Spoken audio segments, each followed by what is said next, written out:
time I got up above the bombers, I looked around and there were fighters all over the place. And gee whiz, I've never seen this many airplanes in the air at one time before in my life. And apparently they didn't notice that I wasn't one of them. And they got clear up on top above everybody. And I called control and said, those airplanes that I told you about are bombers, and they're headed northwest on 335-degree heading.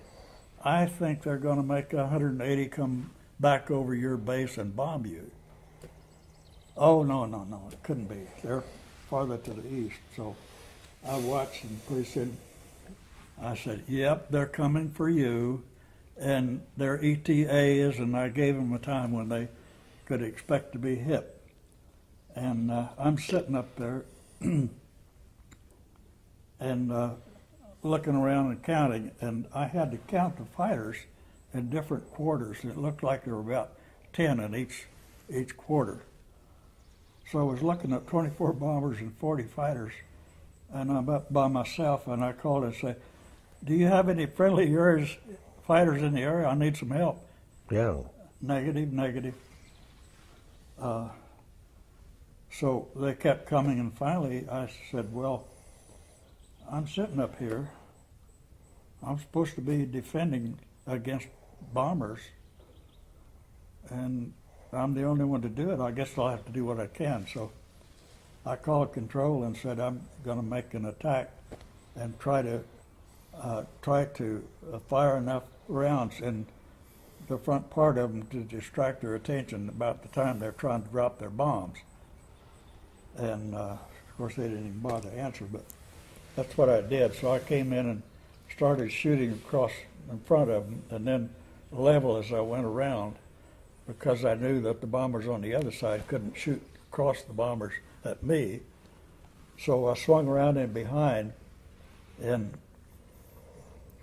I finally wound up on the tail end Charlie of the bomber stream, and I came screaming up on him, shooting at his left engine, and I could see a lot of bullets hitting the left engine.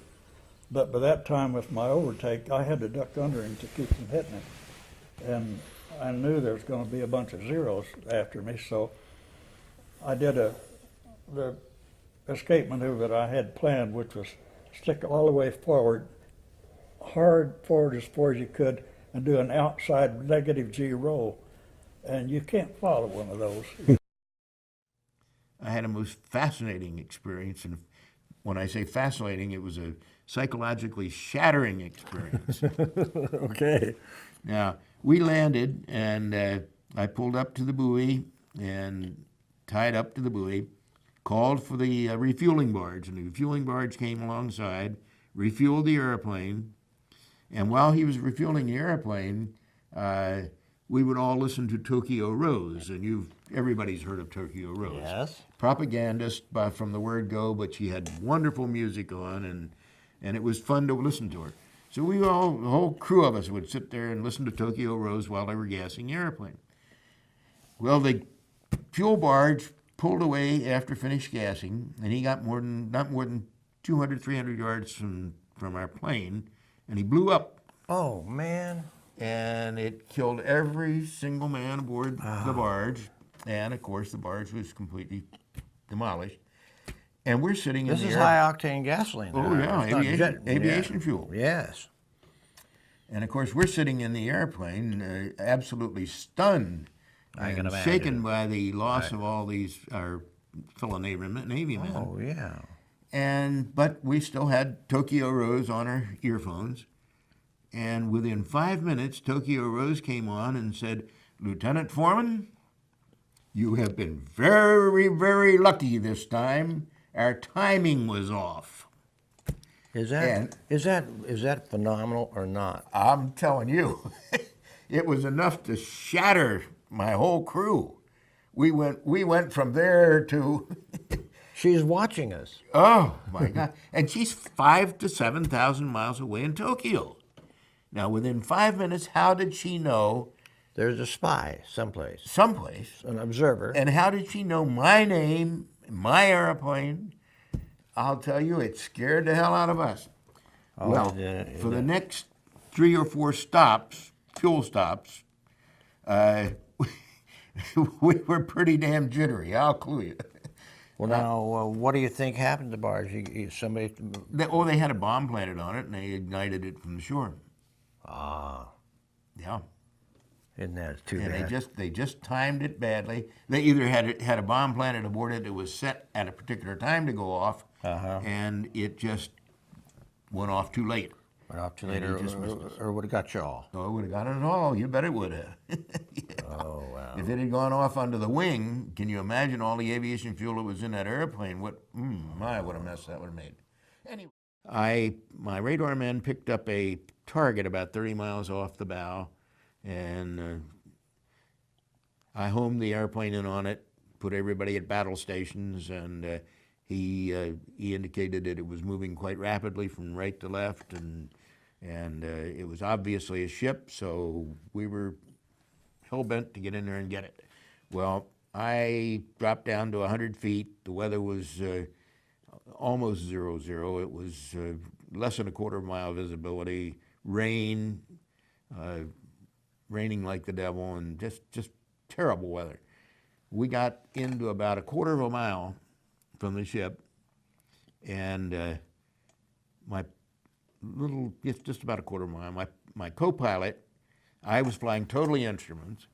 Somebody had to keep their head down. Yes. Yeah. And my co-pilot was sitting there, and I kept telling him to keep his eye open, let me know when he sees anything. So he called and he said, I see a ship out there, and she's long and she's moving fast. And I said, okay, good, let's go get him. So we homed in on him, and about a quarter of a mile, all of a sudden, he opened up with his anti-aircraft fire. And the tracer bullets came right directly between myself, the pilot, and the co-pilot, right down the cockpit. Oh, really? They entered the. It split that cockpit just like somebody had stood there with a knife and said, we're going to cut that plane in half.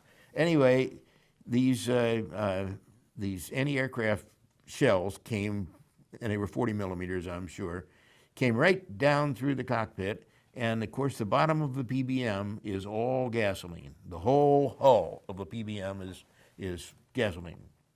We flew 18-hour missions in those airplanes. Oh, wow, yeah. So we were full of gasoline, and those tracer bullets from the anti-aircraft fire ignited the fuel cells. And that airplane turned into a raging blowtorch. Golly. And you're still here. Yeah, and have been for a long time. But I'm one of the very few. I lost 11 of my crewmen in that. Oh, you did. Yeah, we had her crew of 13 on that You're PBM. one of the survivors. I'm one of 2 survivors. The co-pilot and I survived. And the only reason the 2 of us survived is that the bullets, as they went back, ignited the aft end of the airplane and disintegrated, I guess, probably everybody in the back end of the airplane. And the pilot and co-pilot were up forward. We were ahead of the flames. And just about the time we got to the ship, I released my bomb load, and the controls went completely slack, and we plunged into the water on the other side of the plane, of the ship. This was at midnight, incidentally. So my co-pilot and I, the bow of the cockpit of the airplane went in one direction, the rest of the airplane went in another direction, and I came to about 30, 40 feet underwater, and all that training that I had been maligning through flight school came into being, because boy, I was knocked out on impact. Remember what they told you, you know? No, I didn't remember a thing. I was knocked out on impact, and at that depth down there, instinct. I mean, You're still fastened in your seat. yes. Oh, the wreckage sunk. Yes. Oh, Oh, yes. yeah. I was sinking in the bow, in the cockpit of the airplane, and just my reflex, my training. I undid the belt, undid my shoulder harnesses, reached up, opened the hatch, and started up. And then I pulled the ripcords on my life jacket, Your all, flotation gear. all with no thought whatsoever. It was just absolutely sheer reflex action. This is what I'm going to do. 1, 2, 3, and I'm Yep. hoping to get to the surface. Yep. And I came to the surface, half drowned because I couldn't make it up holding my breath that far, and got up on the surface, and of course the whole area was burning with fuel and the oil from the ship. The plane had gone down. It was just a big raging inferno, and I kept splashing the flames away as best I could, calling out to see if anybody else, and my co-pilot answered. And he said, "I'm fine." He said, "I'm in good shape." And I said, "Well, I can't do anything. I'm ready to call it quits. Can you come over and help me?" He swam over and pulled me into and we found a life raft, which was a kind of another, you say the Lord was with me. We found a life raft that had the cover half burned off of it, and yet the raft itself had not even been scorched. And it still floated. It was still floating. As our friend Paul Harvey used to say, "I know the rest of the story." Yes. Well, the crash at sea, of course, was the beginning of the story. Yes. And when we came to the surface, Bob Bunge, my co-pilot, was in good shape, and he pulled me into the raft and pumped me out, and we got. You had a lot of water in your lungs. I was almost drowned, Yeah. and he pumped me out to the point where I could function, and the two of us then paddled this life raft around all through this fire, trying to find any survivors. And, But this time the enemy vessel had been. It was pitch by midnight, and he had, came through there and was heading down south. Yeah. And we looked around, and we spent an inordinate amount of time. But we found nothing. Do you think that the enemy ship had radar and they were? Oh, tracking? in fact, we determined later that it was a brand new class Japanese destroyer with radar fire control. First time in the Pacific that they had encountered radar fire control. That's the reason they hammered you right down the middle of the carpet. Right down the middle. Okay. Bob pulled me into the life raft, and as I say, we paddled around, found no survivors whatsoever. And by the time we'd made about 3 circles around and about 2 circles or 2 crossings through, not any bodies, nothing. So we decided we better get the heck out of there, get out of that fire, and get away from the scene, because we knew that destroyer was still around in the area. Sure. And we got off and we paddled off, and we got into the blackness about several thousand yards out of the glare of the flyer. And sure enough, that Jap destroyer came turning right around. He made a 180-degree turn, came around, and came back through that fireball, flank speed, which is, in Navy terms, that's full speed. And He was going to, if there was something out there, they were going to run over it. And he was going to churn up and grind up everything that was left. He wanted to make sure there were no survivors. And he went back north, made another U-turn, and came back down again through.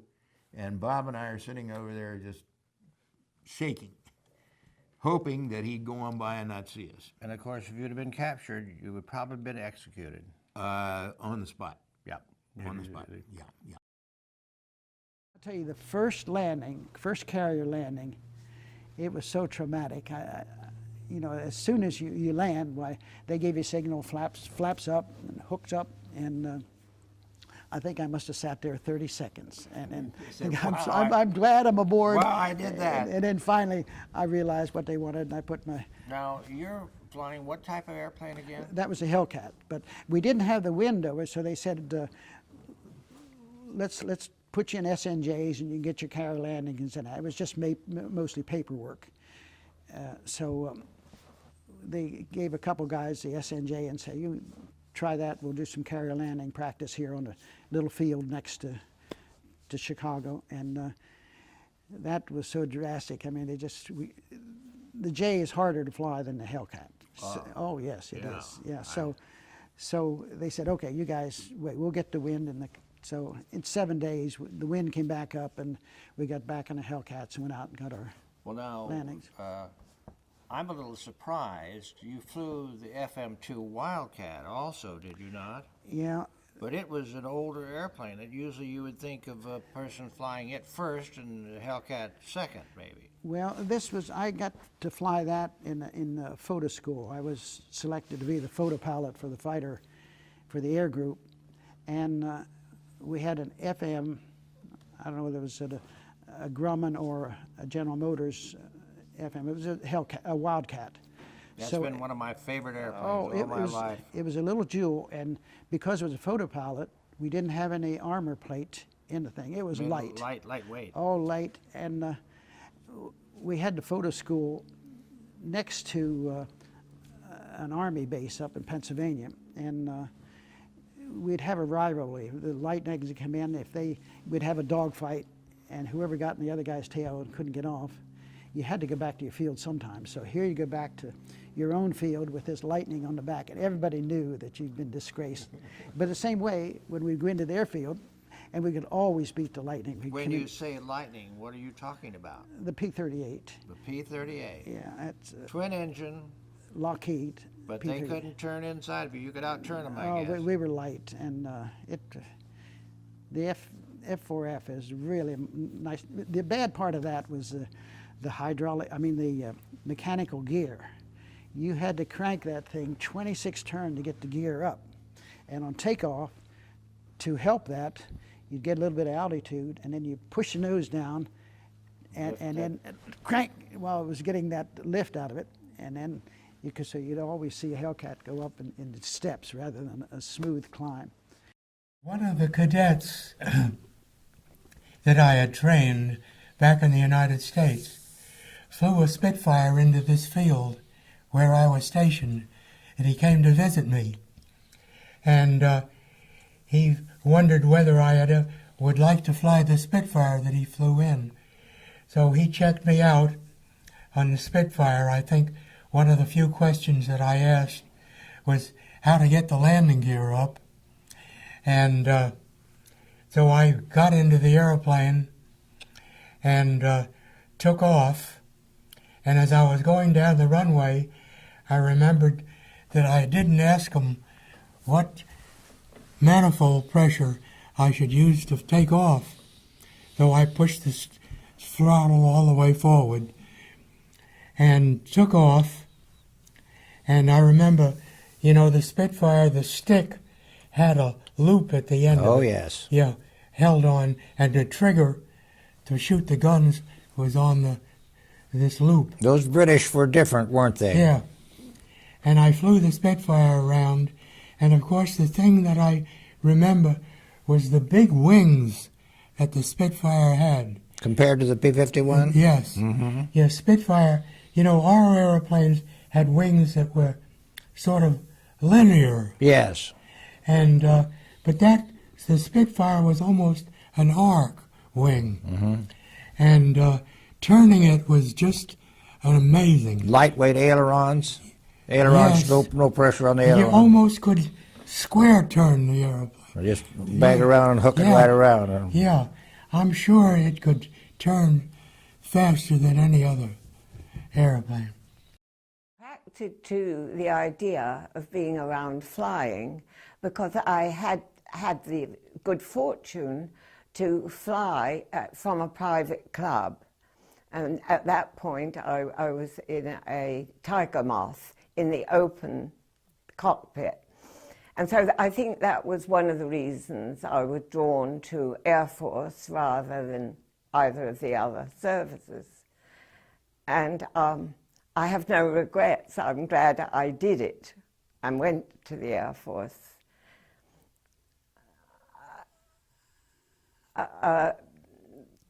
From there, after going through all the training and finally being posted to a fighter base near Cambridge, I was quickly aware of what I had joined up to experience, because I arrived there on a Saturday, and on the Monday morning I was observing what would be my future job as a plotter in an underground operations room and there was a colossal thud, and all the lights went out, and then I realized we had been bombed, and they had bombed the WAF, the Air Force quarters.